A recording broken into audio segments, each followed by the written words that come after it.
My arms. Where my arms go? Bro. Hello? Arms? One arm, two arm. Testing, one, two, three. Okay, there we go. Cool. Hello, everyone. Oh, wait. My, my voice.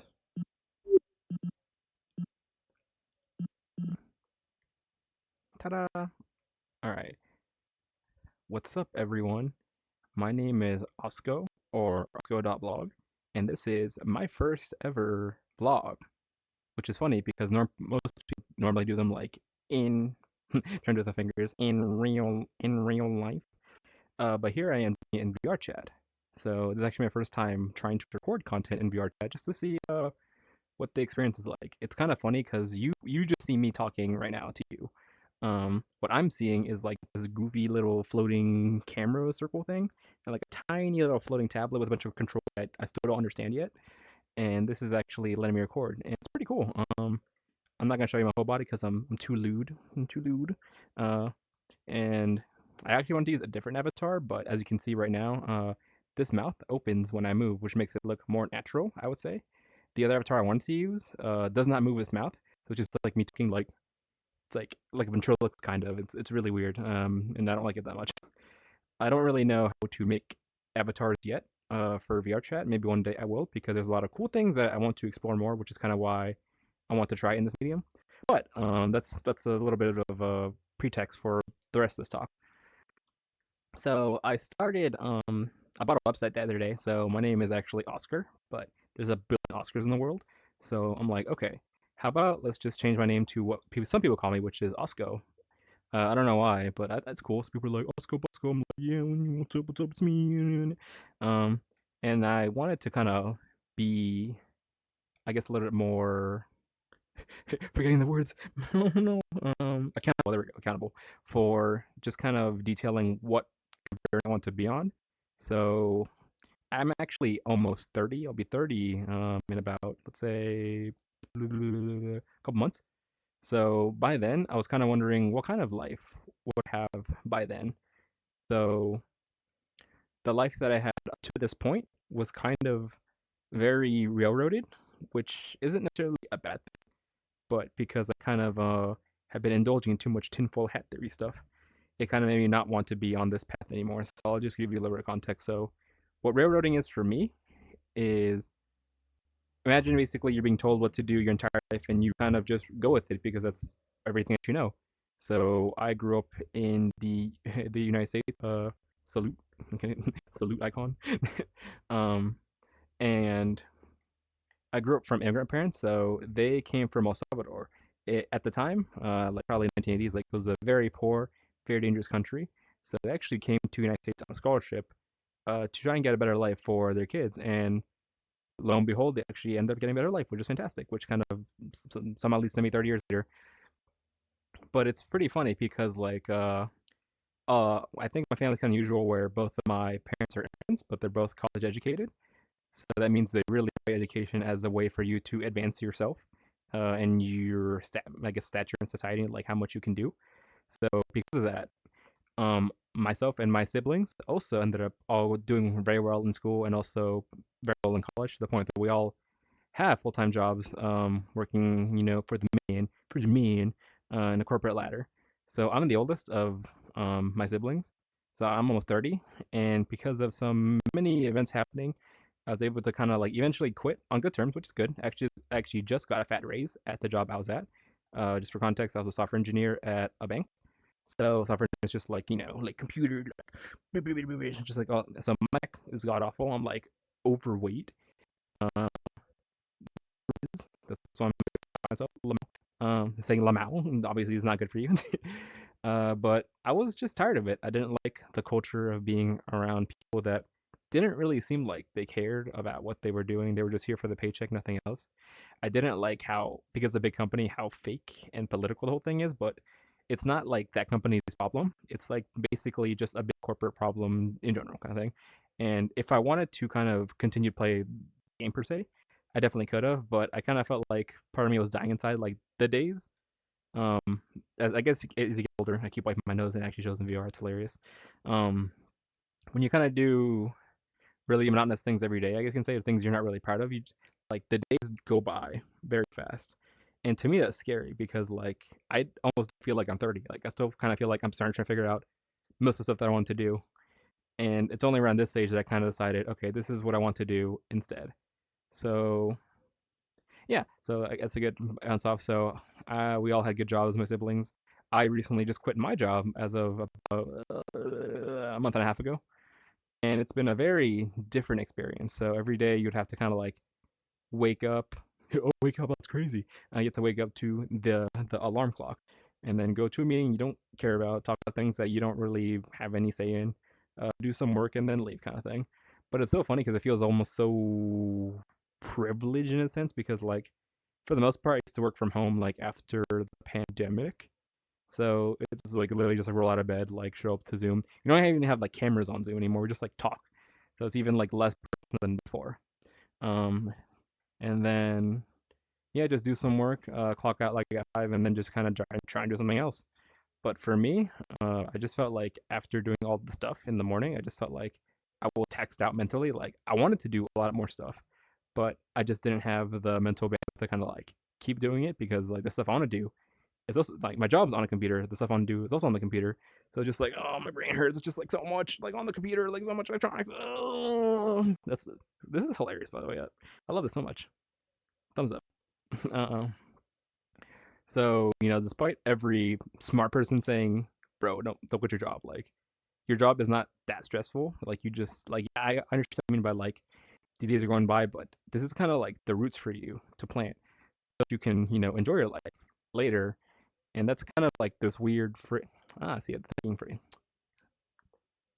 this, this thing is like, what do you mean enjoy your life later? Because kind of, as an avid consumer of fiction, you kind of realize, I guess pragmatist you can say, you kind of realize that life is incredibly fragile. So you can spend all this time, building up this massive uh, nest egg of like wealth, but then what if you die tomorrow per se? What if all the people that you put behind to put your finances ahead end up going away? Like, will you have any like regrets about that? Or you feel like, damn, I wish I spent more time with those people before, like I could have spent more time with them. So all these things and more made me kind of lean towards let's strike out. Let's do something like very adventurous. Let's do something very different. So I kind of always had this feeling, but wasn't able to really encapsulate it per se. So up until maybe 2 years ago, which is kind of when there was like a big blockchain boom. Oh my god, blockchain slur. Um, grab my cell phone. So it was around that time where people started to kind of get into sentiment of like, okay, this the thing that we have right now. And I don't want to get too deep into blockchain because it's like very technical and like kind of boring if you're not really interested. But ideally, the bottom line in essence is that money kind of sucks as it is today in society. We live in a um, society because we earn the same, but then every year we can buy less of the same stuff, and we're not earning more usually. Most people kind of make a flat wage, maybe get a raise every now and then, but like the raise that you get doesn't match how much the stuff is increasing, and it's kind of infuriating. So some people kind of took off. This is like a pretty old concept, I'd say, but like in the last 2 years, 2020, I guess, like really popped off. So people like the idea of having, autonomy over your own wealth. So they're kind of creating apps around that. So I kind of started to spend my free time learning how to make apps. And none of them took off because I didn't really care that much enough. Like I thought I did, like, but that's actually not what I was trying to do. So in that kind of journey of learning how to make apps for Bane, I came across this company. So this is like my big shout out. Thanks. So this company is called BuildSpace. At the time, they were trying to figure out what they wanted to do. They have a long history, and they can probably go through their own content to figure out what the story is. But essentially, they started off as like a blockchain tutorial company. So that's learning how to make a lot of different websites, learn how to like kind of do a little bit integrations of blockchain. But eventually, they tried this other program out just to see what they like. So they called it Nights and Weekends. So the essence is kind of straightforward. So it's just a program where on your nights and weekends, when you're free from your corporate job, you do something that you're really passionate about. So I have been in this program since they call it season two. It's like anime. It's like season two anime. Um, and each time I build something new, and then it's when I kind of start to realize I really, really, really wanted to make more stuff in the VR section, which kind of brings me to why I'm even here in the first place. So this story is actually kind of funny. I'll try and be as very like verbose, succinct as possible. So, since I grew up in America, one of the things I really, really disliked about living in America, at least where I was I lived in the suburbs, and the suburbs are like hell for a kid. Like you go to school, sometimes you walk there, sometimes take the bus, but you would have to basically just go home after school unless you're part of a club, which I should have been more clubs, but that's neither here nor there. That's a different story. But essentially, after school, you just go home and you just be trapped in your house and you just do whatever was possible. And this was like before we had iPad kids. We were like AOL dial-up kids. So what I would used to do was two things primarily. Two. I can't. I did it. That's cool. So when I was home, I would play this game called RuneScape, which is kind of like why I developed a big affinity for things like MMOs. My character's actually kind of trash in comparison because I didn't understand how scaling worked. I was just there just like to mess around, have fun, hang with my friends. So that was like the one thing I used to do a lot. And the other thing was like I used to read a lot when I was a kid because it was great having the opportunity to just go to the library. That was like one of my favorite places growing up, and just pick up a book based on the way it looks, the way it feels, what you think the story is going to be about. And I ended up having a lot of imaginations in my mind, and I guess you can say maybe even friends. And, um, I keep saying So with that, I developed an avid sense for reading, but because of that really shut in nature, and because my parents were like, I keep saying sorry, I keep saying this like I'm getting reinforced. You're gonna realize by the end of this talk that I came from poor immigrants. Right? So because we were poor immigrants, we only had one car, and that car went to my dad, so he can make food, so he can make money to buy his food, so we would not die. Oh, that's hilarious. So I didn't really have the chance to kind of go out. All my friends lived very far away, and then not within walking distance. Couldn't afford a bike to go get them, like until like the end of middle school, which is when I went to a different high school that was really far away for specialized programs. So that was like a triple L. Actually didn't get first car until I was like 19. And that was just to go back and forth to like the first job I ever had at a bank, ironically. Not the bank I was working at before, but like a different bank. Um, but yeah, it was so because of that, I didn't really get the chance to kind of like, interact with people as much as I'd like to. So I ended up being super socially awkward until like basically, honestly, like until post COVID. Because since my dad was always the one out, thumb, out working. I didn't really spend as much time with him except on like weekends basically. We used to go out, which is it was great, but we just hang out as a family, which there's nothing wrong with that. But I would only hang out with like some family. I was like in this weird age group where a lot of the people in so there's actually a couple of things that are interesting. So I grew up in an area that was very big, a Salvadoran population. You can tell I'm a Salvadoran by the fact that this character is blue and white. Like, there's a running joke. It's just like, how do you know someone's a Salvadoran? They can just tell you. like, like they're on the level of country pride as much as people from like if you're from the United States, like people from Texas or Denver, like they wear clothing with their flag embedded in it because they're just so proud of they're from this place. From where I live right now, which was currently what the heck? Sorry, this giant pop came up because I'm on like Steam VR. It's like your friend's playing a game. I'm like, that's crazy. I don't right now, but thank you. So distracted. Immigrants. No. Oh my gosh, I'm forgetting. Oh, I'm remembering. Bum, bum, bum, bum, bum.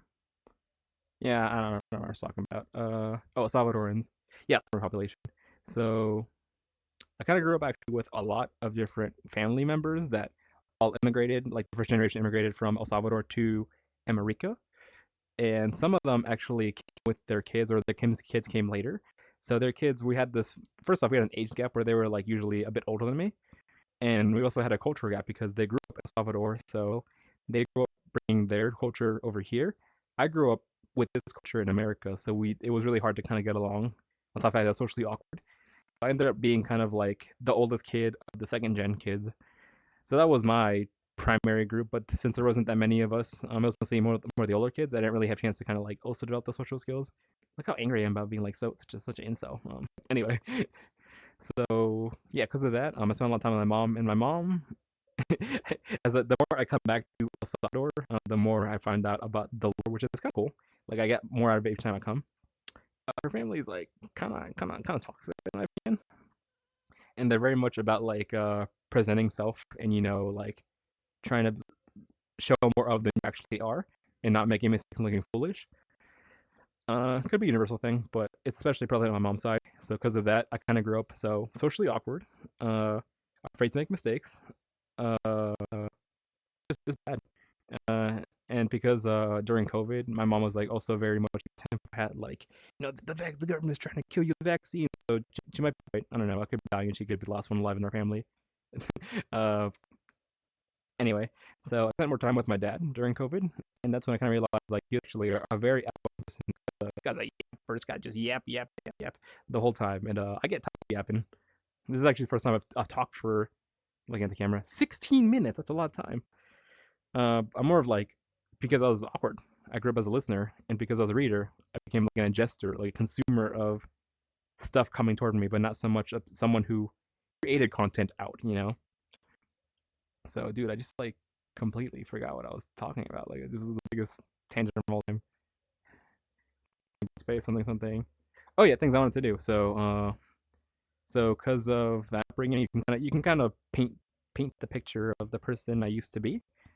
So it kind of helped me develop into what I wanted to eventually start doing. So I wanted to create a story of some sort because I love reading so much. Really big into anime and manga and all that kind of stuff now. And I was actually really big into the idea of virtual reality. So if you are a big Sword Online fan, which is like one of the premier animes virtual reality, you can tell there's actually like the house that they buy in the story, right?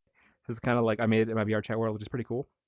And I think if I did not watch this series, I probably wouldn't be as obsessed with VR today, because when I watched this, it was probably like around the end of high school, and this was like I said, poor immigrant parents couldn't afford anything besides like the shared family computer. So no way in hell would I be able to afford the headset, and then like probably even just the internet stuff or the apps.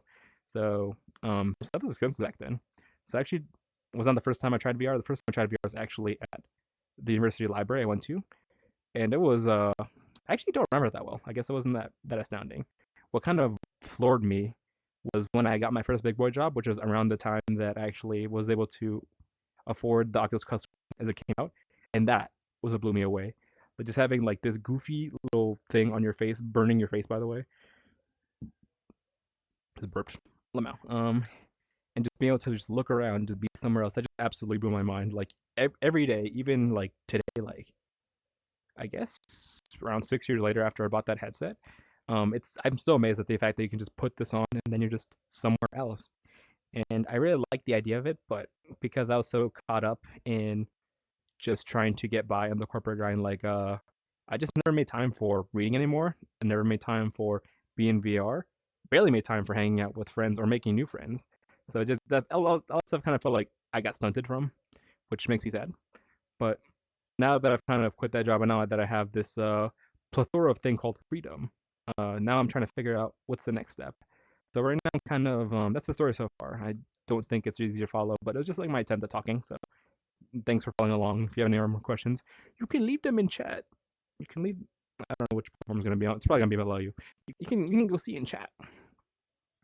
So we fast forward to today. So that's the story so far. So what are we doing now? So I am oscoDOTblog. What does oscoDOTblog do? I like anime, decentralization, and virtual reality. I can't even count off because there's no buttons on this thing. Three things. So anime is always kind of straightforward. It's just like a type of story that you can tell. I like this goofy like bug eye aesthetic. It's very kawaii. It's very cute. Whereas I learned in El Salvador, it's very chula. So like chulo, chula, it's just like very cute. So I like that medium. I like decentralization. So this is like I'll talk about it every now and then. It's like a very niche topic, but I like the idea of people making stuff and depending on stuff, and then having that stuff either lock you in more or being taken away from you, and you have no way to kind of get that stuff back. So I guess I'm trying to think of like a good example. I got one. So this is like very silly. So if you're a big Nintendo fan, which I think most people, I'd say like to some degree are. So if you have some of the older consoles like the DS or the Wii, whatever, you would notice that like they recently cut off the shop for that. So if you didn't buy those games before the shop cut off, like you're screwed getting them like legally. And that's because everything is centralized on Nintendo. Like it's everything's dependent on them, and that kind of stuff rubs me the wrong way, like very much so. So, and also things like that's an example of like things getting taken away from you that you paid for that you might not be able to get anymore. So, the thing that kind of makes me mad about lock-in. So, example, Apple. It's like everything for subjects very expensive for no reason. I'm not gonna get into Apple because that's just like I don't want to make this rant about stuff that's not really important. Basically, like the more you use Apple products, the more they lock you into their environment, and you either have to comply by buying more stuff to just do normal stuff, or you're screwed. You can't do anything. So I'll probably just drop one of those videos about that every now and then, just 'cause I think it's interesting.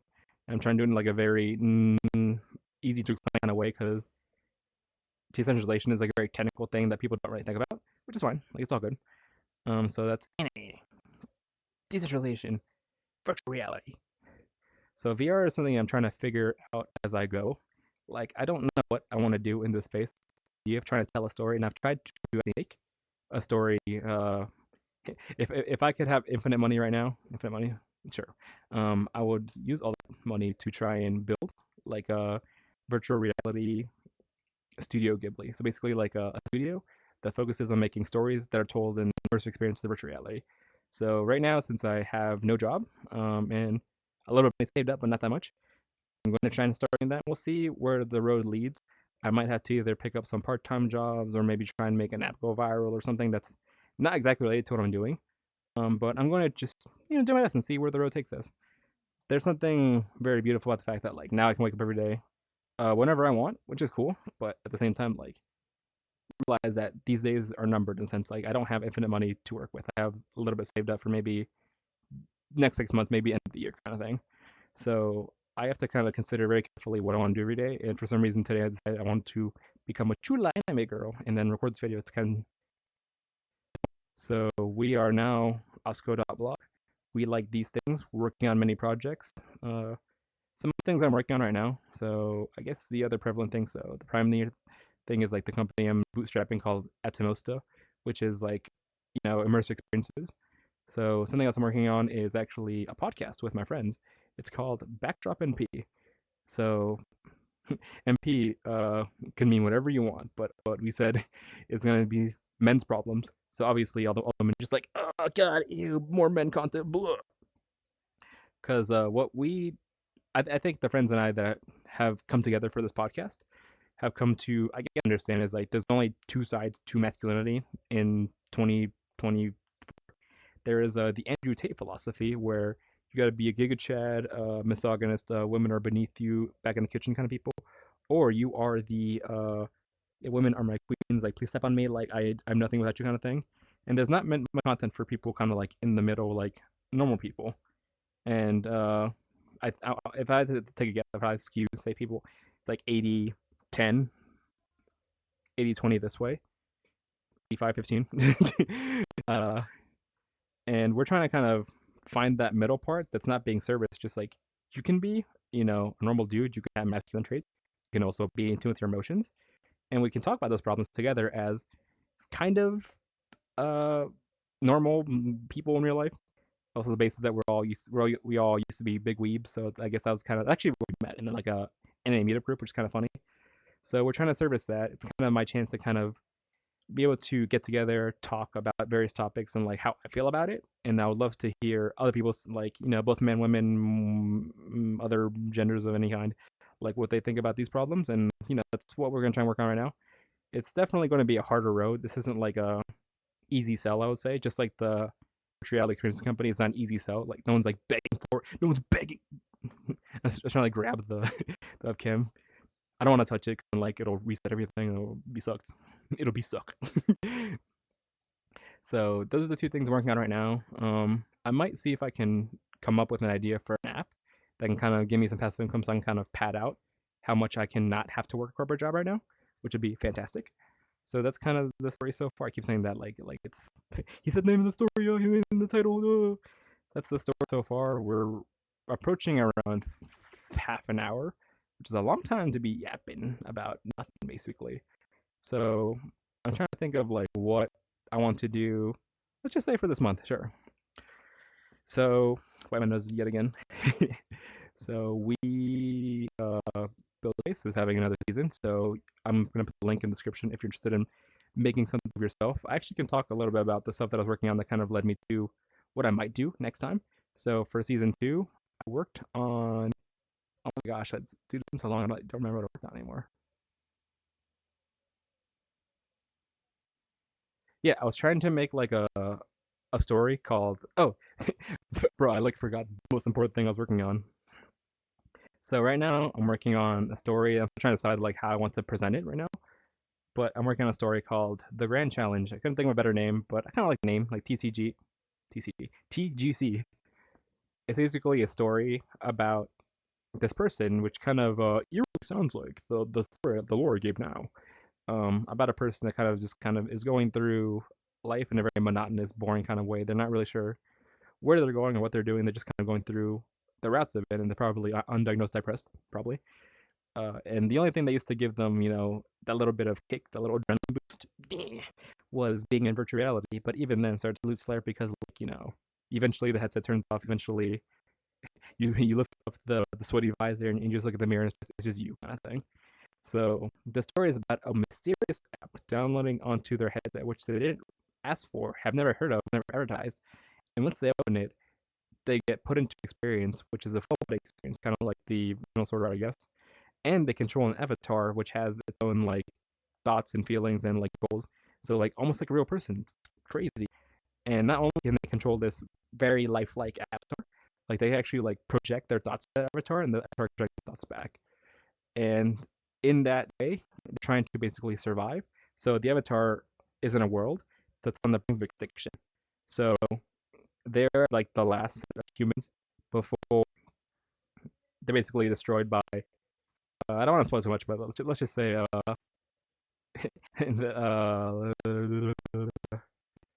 trying to survive at the end of the human apocalypse, basically. And there's going to be a lot of elements to things I think are interesting.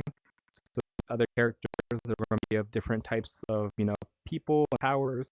We're going to fight different enemies that are all going to be a little bit unusual. And I think the story's going to be more puzzle based because I think those are more, a lot of stories that I read personally. Like the fights are not so much like well, it's more about like trying to outsmart the enemy based on the amount of things, information that you have, or like abilities at your disposal. So things like that. I probably should talk about that more, but that's like the main thing I'm working on. I just recently actually finished the book, which I might actually talk about at a later point in time. That kind of walk me through how to make a fantasy fiction book from start to end. It was kind of cool. It was very humbling because I realized I was doing some things right unintentionally, doing a lot more things wrong because I was overthinking it in a sense. There's a structure to this kind of stuff, and then my writing teacher that I actually met in VR. If for the old heads, it's an alt space.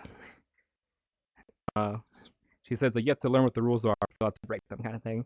So I think that's something I'm working on ongoing, like at least once a week, trying to write up a little bit per day because a lot of stuff that I have to do for this to work. And I probably will make a different video talking about the journey thus far in trying to make this the grand challenge an immersive experience a reality, virtual reality. Oh.